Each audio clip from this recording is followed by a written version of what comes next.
Viver de renda, o Bruno criou do nada, né? Não foi uma coisa assim que ele precisou de dinheiro e coisas desse tipo. Ele precisou do próprio conhecimento. Do nada. Ele tinha o conhecimento dele e esse conhecimento um celular mais ou menos e uns slides. E a partir do conhecimento que ele adquiriu, que ele passou para o outro através do viver de renda, essa pessoa topou pagar um pouco, dos alunos dele já conseguiram transformar seus hábitos de vida, transformar suas vidas financeiras e ganhar mais dinheiro, guardar mais dinheiro. E um ponto interessante também, né? Porque a Renata falou, parece que você tá pagando, aquele cara vai concentrar riqueza e o outro fica sem. Eu queria deixar bem palpável isso para as pessoas entenderem. Só que não é assim, né? Porque essa troca só aconteceu porque ela era boa para ambas as partes. Exatamente. Esse é um ponto. E voluntária, né? E voluntária, né? Então, quando ocorre uma troca voluntária, quando a pessoa vai lá e olha, poxa, eu vou pagar aqui o viver de renda com o Bruno, ela está pagando porque na percepção daquela pessoa, aquilo que ela está adquirindo vale mais do que o dinheiro dela. E eu, por outro lado, estou trocando meu tempo e meu conhecimento pelo dinheiro dela, porque na minha percepção, o dinheiro que ela vai me pagar é mais interessante do que o tempo que eu tenho agora, né? Então, a gente faz essa troca e ambos saem mais ricos dessa troca. Porque se não fosse assim, não aconteceria. Isso acaba, por exemplo, com aquela ótica da exploração. Como se, por exemplo, eu estivesse explorando aquela pessoa que está comprando de mim. Não tem motivo para achar que há essa exploração. Até porque, dentro desse mercado de educação financeira, como eu ainda não consegui virar socialista e falar com o governo, é um mercado livre, não tem barreira de entrada. Qualquer um pode criar um perfil e começar a competir comigo e com a Renata também. E cabe dizer que você utilizou plataformas que foram criadas e possibilitadas porque houve aumento da tecnologia nesse período e aí o conhecimento foi aplicado à tecnologia para conseguir distribuir essas coisas em massa. Então, é um círculo virtuoso, né, que o capitalismo traz, que a economia de mercado traz, e que as pessoas às vezes não entendem. E depois que você vira essa chavinha na cabeça delas, que é uma coisa bem simples, se a gente for pensar, sim, com certeza, de que a economia não é jogo de soma zero, de repente bate um negócio aqui nela e fala assim, meu Deus...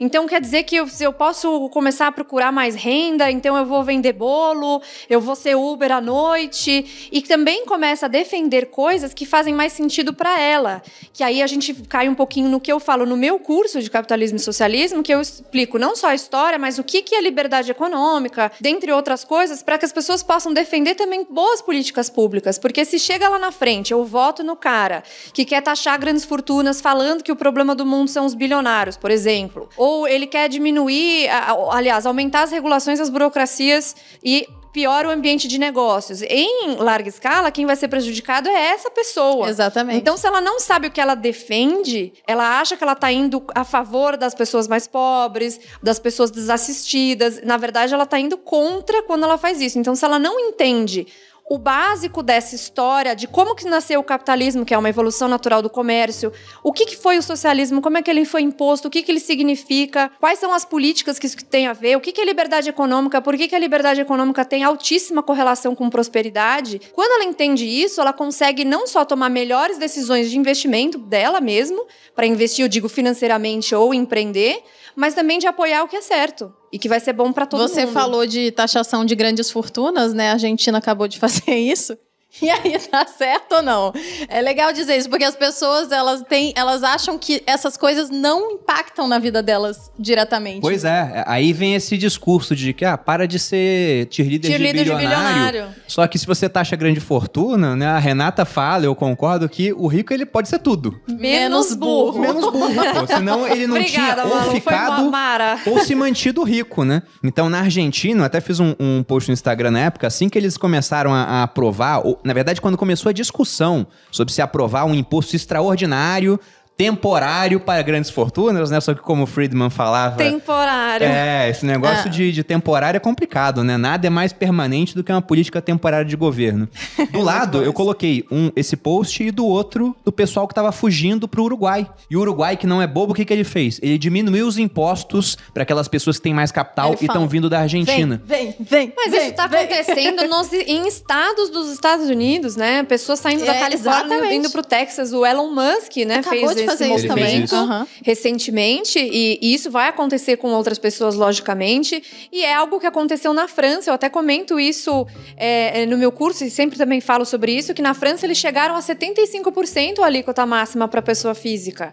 E aí, uma coisa extremamente irônica foi que o ator Gérard Depardieu foi pegar a residência fiscal na Rússia, que é um ex-país soviético, socialista, que lá estava mais barato do que na França. Lá. quando ele então, foi. né, aí o dono da LVHM, que é aquela empresa que é dona da Louis Vuitton, da Moët Chandon e de outras marcas de luxo, foi pra Bélgica, jogadores de futebol se espalharam. E aí eu quero E que a vocês Bélgica expliquem. é fronteira com a França, pô. Fala o mesmo idioma, inclusive. O francês é uma das línguas oficiais. E aí eu quero que vocês expliquem o porquê que isso não é legal pro país, né? Por que eles estão... Na verdade, é ruim que o bilionário ou o milionário, quem for, a riqueza saia do país. Não, é meio óbvio, né? Depois que a pessoa sabe, principalmente. É. Talvez as pessoas realmente O óbvio é preciso ouvindo. ser É dito. necessário ser dito. Mas vamos pegar o caso do Gerard Depardieu, porque eu e a Malu, a gente viu isso na prática. A gente tava na Copa do Mundo da Rússia e a torcida francesa tinha uma musiquinha que eu não entendi o que era. Eu ouvi o nome dele e não sabia, né? Aí o pessoal traduziu pra mim e falou, não, a gente tá falando do Gerard Depardieu porque ele abandonou a França pra vir pra Rússia e a gente tá falando que vai ganhar a Copa do Mundo na casa dele. E ganharam, de fato. É verdade. Mas eu fiquei imaginando, quando eu soube o porquê que ele abandonou, Gerard Depardieu enxugando suas lágrimas com notas de euro, né? Dormindo na pia, ele tava. Pois é. Ligando- Enquanto ele estava triste Poderia porque ligar a menos. seleção dele ganhou a Copa e ele tá pagando menos imposto, muito Que menos. maravilhoso, né? Mas aí você pensa, esse cara pagou um monte de imposto na França. De repente a França cria lá uma nova alíquota absurda e esse cara decide fugir. Absurda, gente. 75%, não era Não. uma coisa assim? É totalmente Era, tipo, insano. Absurdo. É tipo muito dinheiro. Quase todo o dinheiro dele. Pois é. É o absurdo cara, isso. ele perde o estímulo pra produzir mais. Essa é a Exatamente. primeira coisa. Porque depois de um tempo ele começa a ver, caramba, de 100% do que eu produzo, 75% vai pro Não Estado. vale eu aumentar minha produção, porque Não eu vou vale. ganhar Eu menos me do que eu tô esforçar. ganhando hoje. Ganhar mais problema pra minha cabeça. Essa é uma das primeiras coisas, né? Que você desestimula a produtividade. E segundo, que esse camarada ele começa a ver. Ele viu na Rússia lá, que é uma alíquota muito baixa, mas como a Renata falou, a Bélgica é fronteira com a França. Se ultrapassasse a fronteira, fosse por um país com uma cultura muito similar, até com o mesmo idioma, né? Um dos idiomas oficiais, ele iria pagar menos imposto. Então cresce o estímulo para que ele saia do país e com isso leve os seus recursos financeiros. E provavelmente, se esse cara chegou num patamar para quererem tanto a riqueza dele, né, ele construiu alguma coisa de valor, ele fornece produtos, fornece serviços. Já Depardieu, ele é ator, eu não sei se ele tem outras coisas Cria em si. empregos, né? Mas se não tivesse, o dinheiro dele tá no banco. E quanto mais dinheiro disponível para ser emprestado, mais baixos são os juros. Então é mais fácil do pobre industrioso pegar o dinheiro do rico, entre aspas, ocioso, E para empreender. fazer alguma coisa. E num ambiente de liberdade econômica, ele pode começar a empreender e um dia, né? Ele pode ficar rico. Esse ponto é muito importante, porque as pessoas acham que não é uma cadeia, né? As pessoas acham que você faz alguma coisa aqui, até uma frase que é bem comum das pessoas, da gente falar sobre quando fala de políticas socialistas, de que é soluções simples para problemas complexos e, naturalmente, elas não funcionam. Então, economia é um jogo de xadrez. Então, se você mexe uma peça aqui, vai mexer diversas até lá e você pode tomar um checkmate. Então, se você só tá vendo esse pedaço aqui, que é o simples, né? Eu vou taxar fortuna, eu vou conseguir tantos por cento, o pessoal faz cálculos, né? Vamos fazer um cálculo aqui sobre quanto a gente conseguiria arrecadar, que dá para pagar não sei quantas vacinas, aí começa, né? Dá para pagar não sei quantas não sei o quê.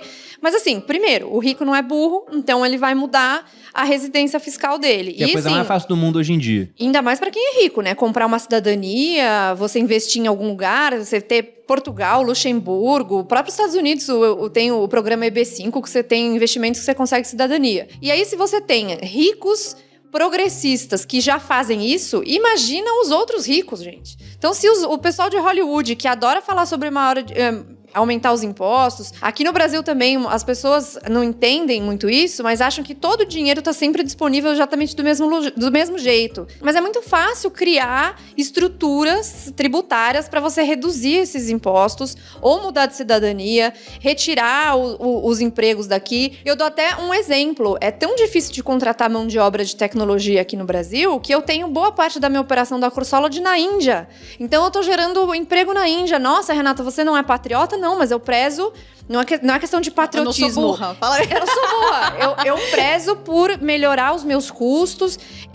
Então, pagando em dólares para eles fica mais barato do que você ter alguns contratos trabalhistas aqui. Então, você tem uma série de problemas que você precisa atacar, em vez de atacar a riqueza. Atacar a riqueza é justamente a causa da pobreza. Não, e tem outro ponto também, né, sobre essa questão de imposto de grandes fortunas. Como que esse negócio vai ser feito? Porque muitas vezes o que acontece é o que a gente viu no ano passado. Jeff Bezos ficou 60, 70 bilhões mais rico durante a pandemia. Acho até que foi mais do que isso. Só que quando você lê isso na mídia, parece que esse cara botou 70 bilhões no bolso. E tá nadando na piscina do tio Patinhas. Pois é, exatamente. E pegou tá se de quem banhando tava lá. em casa sem emprego. É isso que eles acham. E a força, tá? É, Ele foi lá e falou, compra o Amazon Prime de mim, Pois senão é. eu mato você. E você vê, o Amazon Prime, o negócio vai te entregar em um dia, você tem acesso a séries, a filmes, e é R$ 9,90 aqui no Brasil, no momento que eu gravo esse podcast, Tipo, né? ridículo de Não, barato. é muito mais barato do que o Netflix, por Exato. exemplo. E o Jeff Bezos ganhou muito dinheiro com isso, a empresa que eu digo, né, a Amazon, ele gerou 500 mil empregos em 12 meses, ninguém na história tinha feito isso antes, só que o pessoal fala, não, tem um problema, ele Mas ficou a rico demais. manchete é que ele ficou rico demais, né? Tem que dividir melhor isso daí. Só que aí você pensa, tá, como é que a gente vai dividir isso se não é dinheiro? Porque ele não ganhou dinheiro, isso foi valorização das ações da Amazon. Sim. Então, ele ficou rico, não é porque ele colocou um monte de dinheiro no bolso, que é uma confusão que as pessoas fazem muito, mas porque o patrimônio dele aumentou de valor. E aí o pessoal fala, né, eu já vi um argumento assim, não, esse negócio de bilionário não deveria existir porque é antinatural. Pensa no que é 1 bilhão. Aí o cara fez uma conta assim, se uma pessoa ganhasse 5 mil reais por dia, demoraria 200 mil dias para ter 1 bilhão de reais. 200 mil dias são 248 anos, é quase isso. E aí o pessoal fala, não, meu Deus, ele tá certo, é antinatural. Só que ele pensa em colocar dinheiro no bolso. Como é que os caras ficam bilionários? Jeff Bezos foi lá, criou a Amazon em 94, apanhou pra caramba durante muito 9 anos tempo. com prejuízo. 9 anos com prejuízo, fundou com dinheiro vindo de parentes. Ele falou com os pais dele, né? Inclusive o nome dele, Bezos. E assim que se fala, antes que comece a corrigir nos comentários aí, está escrito numa das primeiras páginas do livro A Loja de Tudo, que fala da história da Amazon. Mas ele pegou dinheiro emprestado com os pais, largou uma carreira boa que ele tinha em Wall Street, abriu a empresa, já vislumbrando planos de que fosse uma loja de tudo realmente, ele só começou com livros, mas ficou um tempão tendo prejuízo, ele quase quebrou na crise de 2001, mas depois ele conseguiu. Né? Com muito trabalho, ele conseguiu fazer a empresa dar certo. Como? Vendendo as coisas pelos menores preços possíveis. A Amazon, durante muito tempo, topava ter prejuízo para poder conquistar o cliente. E com esse tanto de clientes comprando lá de maneira corriqueira, ele tinha muita receita, mas tinha um baixo lucro. Porque ele cobrava muito pouco. O lucro da Amazon hoje, da operação de varejo, ele é muito baixo. Ainda é baixo, O né? dinheiro grosso mesmo vem do Amazon Web Services, que é essa parte de fornecer serviços de internet, nuvem, criação de site, servidor, nuvem. Né? Muita gente é cliente aqui no Brasil do Inclusive Amazon Web eu. Services. Olha aí, a Renata é cliente. Inclusive, eu Por que dou que você é dinheiro cliente? pro Jeff E Bezos. por que você é cliente deles, Porque né? é bom. Pois é, ele não botou uma arma na sua cabeça e falou, compra, né? Eu nunca tive que fazer isso com aluno, espero nunca ter que fazer, não ter que chegar nesses meios, A né, gente pra não conseguir sabe, uma né? venda. Agora você já virou não garanto que eu não vou CLT, fazer, Você já viu né? a cara da Malu Brava. Não Isso sei, aí não sei. dá pra vender uns cursos aí por coerção. Pois é, teve todo esse processo. É verdade. A Amazon hoje é uma empresa que vale mais de 1 trilhão, passa de 1,6, mas perto do valor de mercado dela, ela é muito pouco lucrativa. O Google, por exemplo, vale menos do que a Amazon e lucra quase o dobro, né, com as atividades que ele faz, porque a Amazon lucra pouco perto do tamanho que ela tem. Só que essa empresa que lucra, né, 100 milhões no ano, né, quanto que vale uma empresa assim? Aí botam lá, né, na verdade é muito menos do que isso, bota o valuation lá pra cima, porque é isso que acontece, é a empresa que se valorizou. Aí quando o Jeff Bezos vendeu parte da empresa, aí sim ele ganhou algum dinheiro. Mas esse dinheiro, boa parte dele, que ele tem lá como patrimônio, são as ações que estão variando todo As dia. ações da empresa que fazem com que ele se torne bilionário no final das contas. É uma coisa que as pessoas não entendem, né? Não. Como que a Não, e pessoa aí se for... justamente vem aquela história da notícia que o Bruno Não falou. é que ele tem o dinheiro no banco. Não, exato. Não é a piscina do tio Patinhas, porque eu adoraria fazer isso. Vamos fazer isso um dia? Vamos ver um monte de moedinha de 1 centavo e nadar nas moedinhas? Eu ia achar muito legal. Eu já tentei, mas aí eu pulei de um trampolim de 2 metros e quebrei o braço, porque você não mergulha igual, entendeu? Quando você bate é duro. Só o tio duro. Patinhas É duro, conseguiu. só o tio A gente Patinhas pode jogar umas moedas na água, de repente, pra dar uma misturada. Pois é. Mas então, e aí as notícias são sensacionalistas, assim, né? E aí fala assim, então, ele gerou 500 mil empregos, ele oferece produtos e serviços muito bons e com preço muito baixo, facilita a vida de muitas pessoas que utilizam o serviço, porque ninguém usa o serviço porque acha o Jeff Bezos bonito, né? Até porque, vamos combinar, ele não é bonito. Mas porque o negócio faz sentido, porque funciona, porque facilita. Então, hoje você compra livros mais baratos, você tem entregas diferentes. A Amazon é dona da Whole Foods, né? Hoje em dia, tem várias outras operações. Tem a própria Amazon Prime, que veio pra concorrer com o Netflix, com várias séries boas. E tudo puxando o preço pra baixo. Né? E tudo puxando o preço pra baixo. Então, Ou isso seja, beneficiando... tá tornando mais fácil que as pessoas tenham acesso a esses serviços. Isso, e a esse tá beneficiando o conhecimento. consumidor. Exato. Aí Principalmente fala o mais assim, pobre, porque pra gente tanto faz pagar R$9,90 ou R$30. ou 19 ou 20,